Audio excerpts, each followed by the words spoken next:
s'appelle donc Gaspard. C'est une sorte de projection de moi, en fait, à travers un personnage un peu plus romancé. Il est né la même année que moi, le même jour que moi. Et j'ai, à travers lui, raconté pas mal de choses qui me sont arrivées, en les transformant parfois un petit peu pour les besoins du film. J'ai toujours pensé que j'allais mourir à 100 ans, je sais pas pourquoi. Donc j'ai essayé d'imaginer aussi les années qui me restaient, qu'est-ce qui allait advenir à ce personnage, donc à moi d'une certaine manière. On parlait beaucoup de voyages sur Mars à une époque où, enfin, je crois que c'est Elon Musk qui parlait de ça pour envoyer ses vaisseaux là-bas, machin et tout.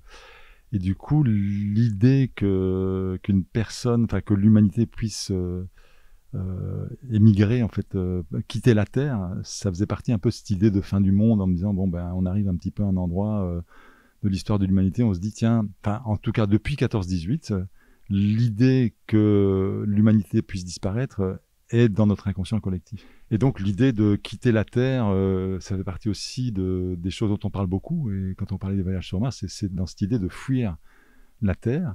Il y a aussi dans cette idée de fuir la Terre l'idée de reconstruire quelque chose peut-être de mieux ou autrement. Et toutes ces questions-là m'avaient vachement intrigué à l'époque, quoi.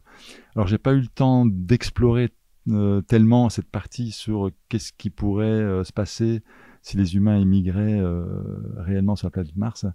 Mais j'avais l'idée pour travailler sur un autre scénario, sur un autre film que peut-être je ferai un jour, on verra, sur qu'est-ce qui pourrait se passer si tous les humains se retrouvaient là-bas et quelque part oubliaient, si tu veux, leur passé, quoi.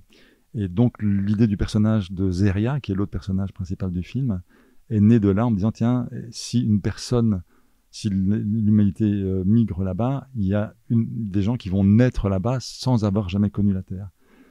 Et je m'étais dit tiens, si une de ces personnes revient sur Terre et sans l'avoir jamais connue, quelle serait sa sensation, quoi. Et ça, c'est une partie du film qu'on voit un petit peu. C'est fascinant de se dire, tiens, découvrir des odeurs, la respiration des animaux. Enfin, je sais pas. Et j'avais envie aussi à la fois, c'est un film un peu noir et en même temps de réenchanter ce qu'on avait en fait, ce qu'on ne voit même plus tous les jours, alors qu'on a une chance incroyable de l'avoir, quoi. Ouais. Cette atmosphère étrange dans le film est liée au fait que tout ce qu'on voit est faux. On voit qu'on joue avec des marionnettes, on voit que les décors, les immeubles sont des briques peintes. Je voulais en fait que ce soit évident pour le spectateur que ce qu'il voit est faux. C'est ce que j'appelle le vrai faux, c'est-à-dire que c'est le spectateur qui imagine qui rend crédible ce qu'il voit, qui imagine que ce qu'il voit est possible et crédible, et qui en fait une histoire, quoi. La représentation des décors se fait à travers des maquettes et des personnages à travers les marionnettes. Et ça crée un décalage qui est un peu proche de ce qu'on appelle le Uncanny Valley, donc la vallée de l'étrange, là, où quand on est proche, quand un robot devient trop proche d'un être humain, ça crée un malaise pour les personnes qui voient ça, parce qu'ils préfèrent voir un humain, enfin un robot qui ressemble à un petit chien qu'un robot qui ressemble à vraiment un humain, parce que du coup c'est très troublant.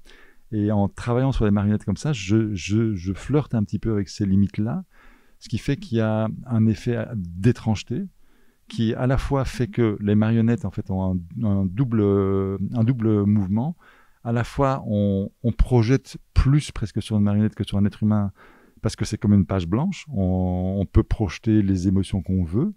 Et à la fois, on n'oublie jamais que ce sont vraiment des marionnettes, ou parfois on l'oublie, mais on revient à l'idée que c'est que la représentation. Et c'est ce double mouvement qui crée cette étrangeté, à la fois dans les décors et dans la représentation des personnages. Et pour ce qui est de la Terre, en fait, comme je pars de ces villes je me suis inspiré en fait d'un artiste berlinois qui s'appelle Evol, qui maquille des parpaings dans la rue, qui fait des installations comme ça, et qui a un tuto sur internet pour expliquer comment il fait. Donc je me suis dit bon bah alors du coup je peux m'en inspirer. Et du coup j'ai commencé à créer, à peindre des briques et des briques et des briques et des parpaings, et puis à créer une ville. Et plus là, ça s'étalait, plus je trouvais des briques un peu différentes, machin, plus c'était fascinant. Et du coup, j'ai fait une maquette de 4 mètres sur 3 avec une ville. J'ai mis un canal.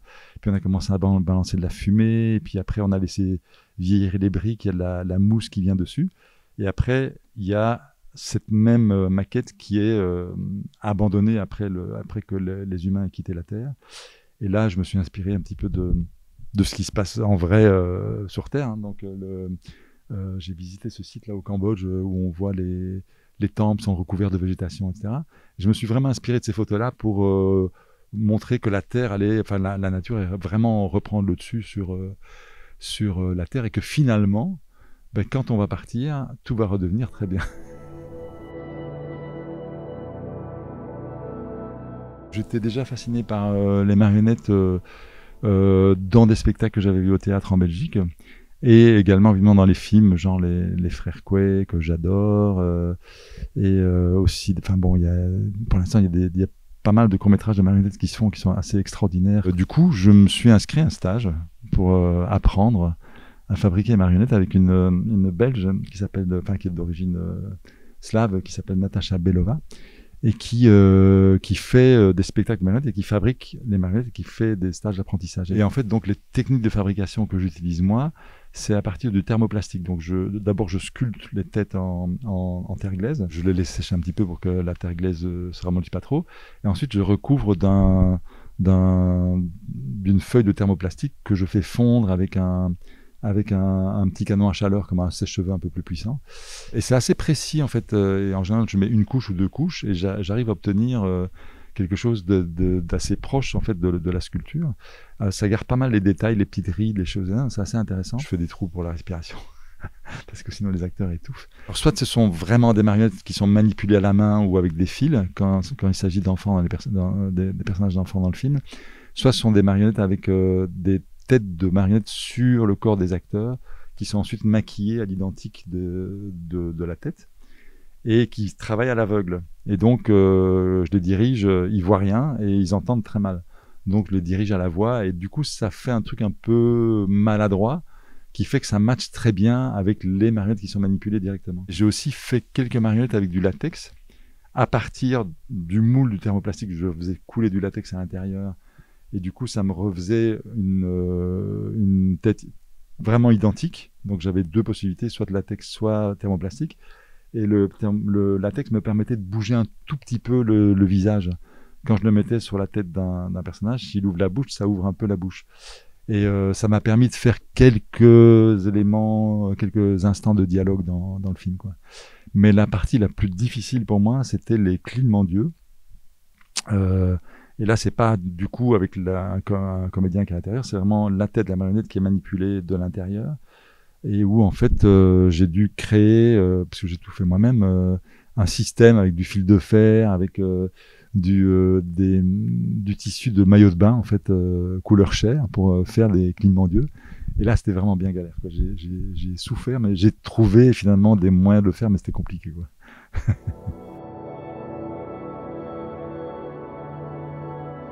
C'est assez particulier parce qu'en fait, donc, l'idée, c'est que je filme des maquettes, je les projette sur un écran, mais par derrière, donc c'est de la rétroprojection, et je fais jouer ma marionnette devant l'écran de rétroprojection. Donc le décor, si par exemple quelqu'un marche, je fais un petit travelling dans la maquette, je fais défiler le travelling derrière la personne, elle marche sur un tapis roulant, etc., quoi. Mais ça veut dire aussi que je ne peux pas éclairer la personne, je ne peux jamais toucher l'écran avec l'éclairage. Donc les éclairages peuvent jamais être frontaux, toujours latéraux, ou par-dessus, ou en contre-plongée, mais j'ai très peu de place pour ça. Donc ça réduit en fait les possibilités d'éclairer, et donc c'est un travail supplémentaire de réflexion pour le chef opérateur et le gaffeur, parce que j'ai travaillé avec une personne qui est plus qu'un chef électro, qui est un gaffeur, qui est Pierre de Wurstenberger, je le cite parce qu'il est vraiment génial, et mon chef-op Alexis Van Ennecker, et j'ai eu une chance incroyable de tomber sur ces 2 personnes, parce que voilà, ils sont juste extraordinaires, quoi. Donc il y a eu beaucoup d'inventivité, et parfois avec des très petites sources pour revenir. En fait, parfois quand on était dans les plans serrés, on pouvait revenir avec des choses très très subtiles, et on a essayé de travailler pas mal sur les contre-jours, etc. Et je voulais aussi, au niveau de l'image, travailler avec des filtres, avec de la matière. Donc en fait, j'avais parlé à mon chef-op que j'avais envie de faire une sorte de vignettage, mais blanc, Enfin non, au début, je lui avais dit que je voulais essayer de faire du vignettage. Il m'a dit, ouais, mais pourquoi j'aime pas trop le vignettage? Non, est-ce qu'on n'essaierait pas du blanc? Je dis, ah oui, très bonne idée.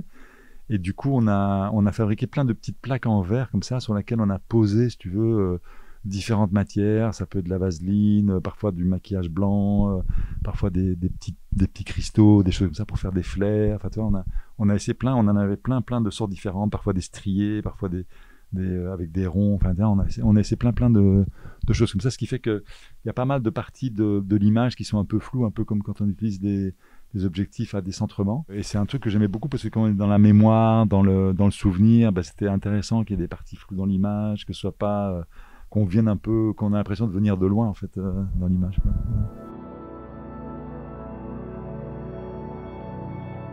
En fait, oui. Enfin, là, pour l'instant, je pratique encore aussi la boxe anglaise. J'ai commencé le karaté à 15 ans, donc j'ai toujours fait effectivement des arts martiaux. Et le Shin-Tae-Do, c'est un truc que j'ai pratiqué entre autres avec des professeurs ici à Paris pendant plus de 20 ans. J'étais professeur, etc. Et en fait, le Shin-Tae-Do en particulier, je m'en sers beaucoup encore dans la direction d'acteurs quand je travaille avec des comédiens. C'est une certaine compréhension du langage non verbal et de l'espace. Ça m'a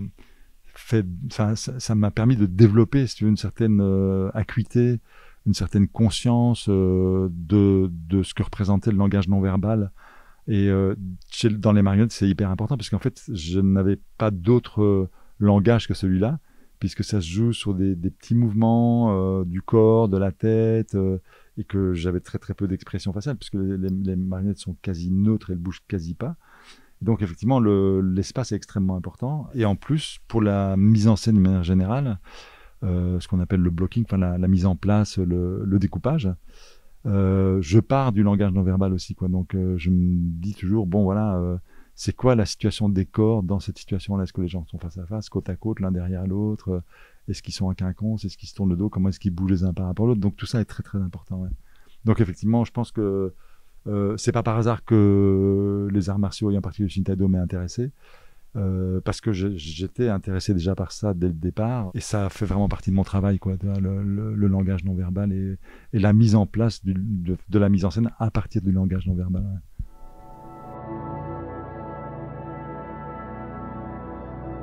C'est un peu la fin, je pense, là, parce qu'en fait, ça fait 1 an plus ou moins qu'il tourne un festival, et j'étais pas prêt pour l'étrange de l'année passée, mais du coup, c'est vraiment le festival dans lequel je voulais être, donc j'ai pas présenté dans d'autres festivals en France. Je me suis vraiment dit, je veux qu'il soit ici, et j'étais pas sûr évidemment d'être sélectionné, mais j'étais trop content quand c'était le cas.